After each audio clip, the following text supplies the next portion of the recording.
Hey, Mark Meldrum, Northern Ohio Chevelle Club, and welcome on Memorial Day. I want to thank everybody who sacrificed it all for this great country. God bless you. We're going to open up a beer. Do you know you could open up a beer with a 66 Chevelle gas cap? Look at this. Uncle Larry taught me that one. So, cool beans. Probably the last time I'll open one of these beer bottles with that 66 Chevelle gas cap, because this Chevelle is going to a new owner. I know I didn't advertise it on the Northern Ohio Chevelle Club page because we don't advertise things for sale on our page. It's all about club stuff. But I do want to talk about this since it's sold now and the trials and tribulations of selling a car on eBay. Oh my land, what a drama it is. Holy cows, I didn't realize there was so much to it. The last time we sold the 67 Chevelle, we did put it on eBay. It ran through the auction. It did not even come close to meeting the reserve, but about a week later, a buyer contacted us and bought it for what we wanted. This time, I wanted to see if I could sell this right off the bat, right on eBay. So I set a proper reserve. I set a proper buy it now, what I thought was a good buy it now price, and set the auction up to run for 7 days. Well, I probably made a few mistakes. One thing I learned a lot of things from my son Joshua and other people that are experienced at eBay.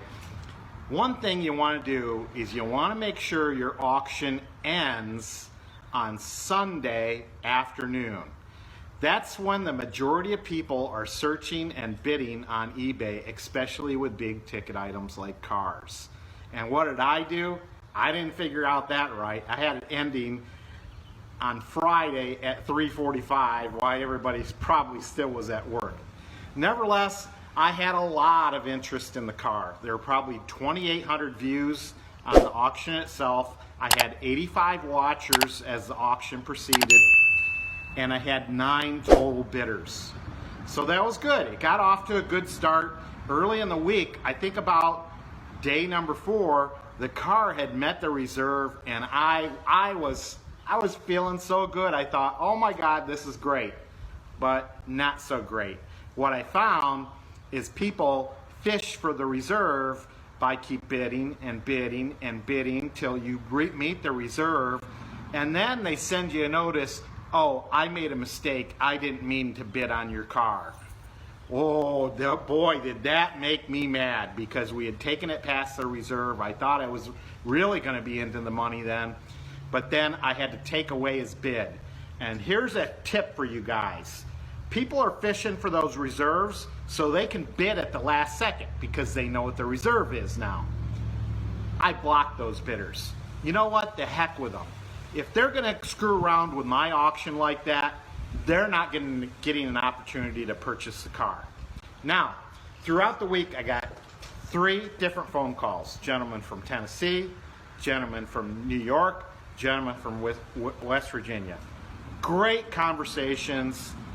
I thought, oh my gosh, this is going great. And then I get a guy, he's asking me all sorts of questions on the internet. Didn't call me, but he asked great questions too.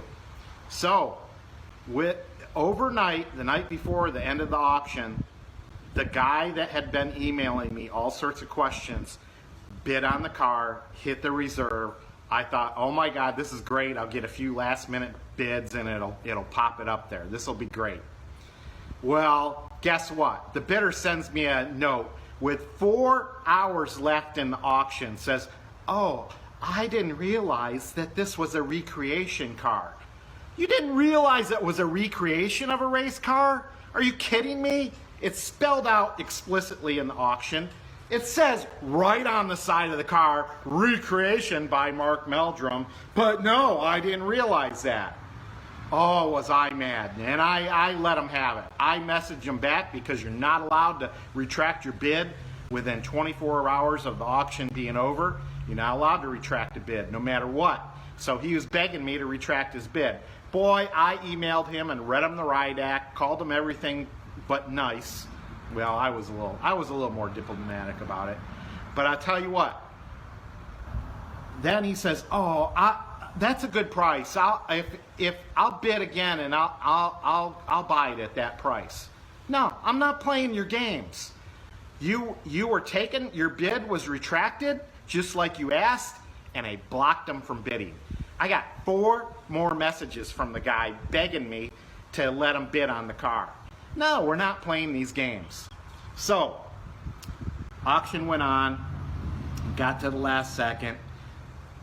Guy from New York clicked on the bid last second, and he got it. And he got it for the reserve. I'm proud of him. I'm glad he did that. He waited till the last 5 seconds. Nobody else was bidding, so he got the car.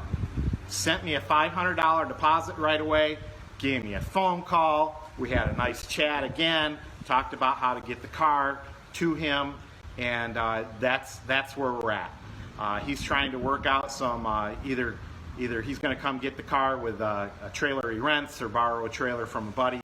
He's coming from New York, and the car is going back to very close where the original car drag raced, and the guy actually drag races at Empire Dragway. So I'm very happy he's getting the car, and I think he wants to take it to the drag strip, run it down the track, but his true intentions are to restore this car back to the Danube blue color it was. And I think it's a fabulous car to restore. There's not a lot of Bondo in this car. It's got a good frame. It's got good bones to start with. I just didn't want to take it to the next level. I've got other projects I want to work on. I know I'm rambling, but I thought you'd like to hear about my experience on eBay. And hopefully, if you got any questions, post them down here, and I'll try to answer them. Oh my gosh, eBay. It's a good way to sell a car. You reach a lot of people, but there's a lot of drama over the way. So, once again, happy Memorial Day. Have a great weekend. I'm coming back at you tomorrow, working back on the 1969 Chevelle. Mark Meldrum, Northern Ohio Chevelle Club.